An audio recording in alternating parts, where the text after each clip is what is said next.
Bonjour à tous, je m'appelle Pierre Féneron, je suis pasteur sur Lézignan-Corbières. Et aujourd'hui, j'ai l'opportunité de vous parler de quelqu'un qui est extraordinaire et qui est capable de transformer votre vie. C'est Jésus. Et c'est celui qui nous aime d'un amour tellement immense, tellement grand, que, en fait, quand sa venue sur la terre, c'était une venue pour nous montrer tout l'amour que Dieu a pour nous. Et dans la vie qu'on a aujourd'hui, on a des problèmes de temps. Prendre le temps, en fait, de rencontrer quelqu'un qui a le pouvoir de transformer notre vie. Et c'est ça que j'aimerais vous partager pendant quelques minutes. Dans la Bible, il est parlé de Jésus, bien sûr, de celui qui est venu sur la terre et qui est venu rencontrer des tas d'hommes et de femmes qui avaient besoin de rencontrer Dieu.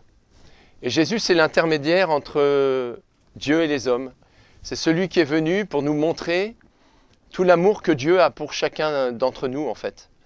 Et ça, c'est quelque chose de formidable. Moi-même, j'ai rencontré Jésus.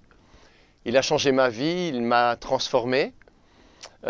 J'étais quelqu'un de mauvais, très mauvais. Mais si Dieu regardait à ce qui est mauvais, il ne ferait rien dans la vie de personne, en fait. Et c'est ça toute la différence avec l'homme, qui regarde à l'apparence et qui se fie à ce qu'il voit.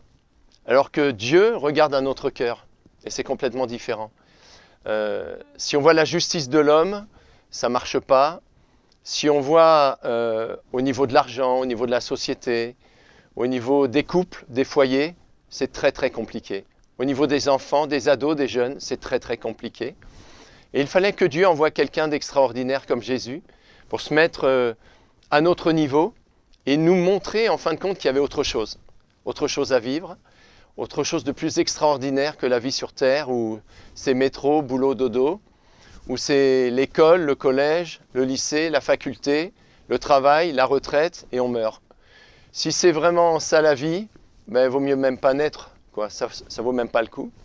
C'est pour ça que Jésus est venu nous donner vraiment pas de l'espoir, parce que l'espoir, ça a un temps, mais l'espérance, c'est éternel.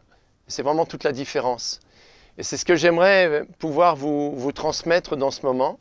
C'est vous dire que Dieu vous aime en fait. Qui que vous soyez, quoi que vous ayez fait, quels que soient les péchés que vous ayez commis, les pensées que vous avez eues, peut-être même vous avez fait de la prison, peut-être une enfance orpheline, ou rejeté des parents, beaucoup de violence, ou peut-être même des abus sexuels, des viols. Il y a quelqu'un qui vous aime. Au-delà de tout ce que vous avez vécu, il y a un amour tellement profond de Dieu pour vous. Quand on voit Jésus sur la terre, il va vers toutes les personnes, quelles qu'elles soient des personnes riches, des personnes pauvres, des personnes en bonne santé, en mauvaise santé, des personnes aimées par la population juive à l'époque, ou détestées, rejetées. Il accepte tout le monde. Il accepte tout le monde. Et ça, c'est quelque chose d'extraordinaire. Et celui qui a donné sa vie pour chacun d'entre nous il y a 2000 ans, il est toujours vivant pour agir dans notre vie aujourd'hui, dans notre pays de France, en Europe et dans le monde entier. Et ce que vous pouvez faire, en fin de compte, au travers de ce que je suis en train de vous dire, c'est d'avoir une rencontre avec lui, de rencontrer Jésus. Même si vous ne le voyez pas, même si vous ne le connaissez pas, qu'au travers de ce moment, vous puissiez vous adresser à lui, et lui dire, ben, si ce pasteur, c'est ce qu'il dit, c'est la vérité, ben, Jésus vient à mon secours. Viens me rencontrer dans ma vie, dans mon couple, dans mon foyer, dans mon enfance, si tu es un enfant, si tu es un adulte, ou si tu es une personne âgée, ou peut-être sur un lit d'hôpital, qu'importe en vérité. C'est un temps de rencontre que Jésus veut avec chacun d'entre nous. Et il est venu pour nous rencontrer. Là où on est. Il faut comprendre qu'on est tous pécheurs en vérité. On a tous péché, on a tous commis des péchés, on a tous mal pensé, on a tous mal parlé. Certains sont plus mauvais que d'autres, mais aux yeux de Jésus, il n'y a pas de distinction. On est tous pécheurs et on a tous besoin d'être sauvés par lui. Et quand on comprend ça, on s'approche de lui avec humilité et on lui demande, viens me sauver, viens me sauver. Viens me libérer, on peut avoir des chaînes, on peut avoir des liens, on peut avoir touché à la sorcellerie, à l'occultisme, de quelque sorte que ce soit. Mais quand on s'adresse à lui, on s'adresse à la divinité, on s'adresse à la toute-puissance, et on s'adresse à quelqu'un qui est tout proche de nous en vérité. La Bible dit qu'il est près de tous ceux qui ont le cœur abattu. Et donc, si vous êtes dans cet état-là, vous pouvez vous adresser à lui tout simplement en le priant avec tellement d'humilité. Juste une dernière chose peut-être avant qu'on puisse prier ensemble. Moi-même, il y a des années en arrière, des chrétiens m'avaient dit « prie ». Et je lui avais dit « mais je ne sais pas prier et puis je ne crois pas en Dieu, alors c'est compliqué ». Mais à force de me dire « prie, parle-lui comme tu nous parles », alors j'ai dit « bon d'accord ». Et puis j'étais à un moment donné dans une pièce et j'ai dit « Seigneur, Dieu, je ne sais pas comment t'appeler, si tu existes, aide-moi à gagner au loto. Et si je gagne, on fera 50-50. » Et ma prière, ça a été la première de toute ma vie. Et un jour, je me suis retrouvé dans une réunion d'évangélisation à Paris. Et il y avait là un pasteur qui s'appelait Archange, qui prêchait. Il prêchait à 1500 personnes, et moi j'étais dedans. Et là, il parlait, et puis d'un seul coup, il s'est arrêté dans son message. Et il a dit, tu as prié, tu as dit à Dieu, aide-moi à gagner au loto.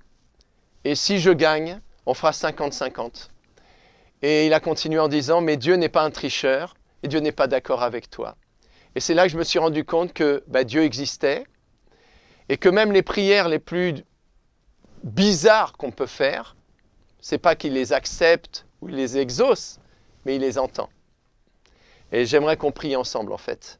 Voilà, simplement, avant de terminer ce moment.